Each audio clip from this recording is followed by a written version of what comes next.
অবৈধভাবে প্রায় ৩,০০০ litre diesel মজুত করে কৃত্রিম সংকট তৈরির অভিযোগে আবুল হোসেন নামে এক তেল ব্যবসায়ীকে ২০,০০০ টাকা জরিমানা করেছে ভ্রাম্যমাণ আদালত।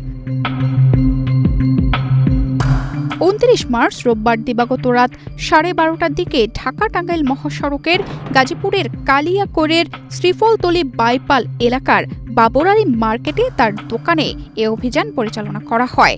উপজেলা সহকারী কমিশনার ও নির্বাহী ম্যাজিস্ট্রেট ফাহিম শাহরিয়ারের নেতৃত্বে ভ্রাম্যমাণ আদালত গোপন সংবাদের ভিত্তিতে সেখানে অভিযান চালায়।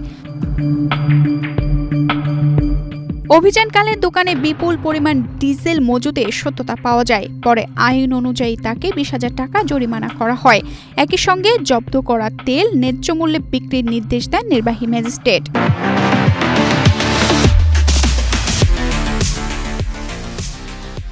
নির্বাহী ম্যাজিস্ট্রেট ফাহিম শাহরিয়ার জানান, বাজারে কৃত্রিম সংকট সৃষ্টি ও অবৈধ মজুত ঠেকাতে প্রশাসনের এমন অভিযান অব্যাহত থাকবে। এ ধরনের অপরাধের সঙ্গে জড়িতদের বিরুদ্ধে কঠোর ব্যবস্থা নেওয়া হবে বলেও তিনি সতর্ক করেন। তানজিদা রহমান, ইনায়া, বাংলাদেশ প্রতিদিন।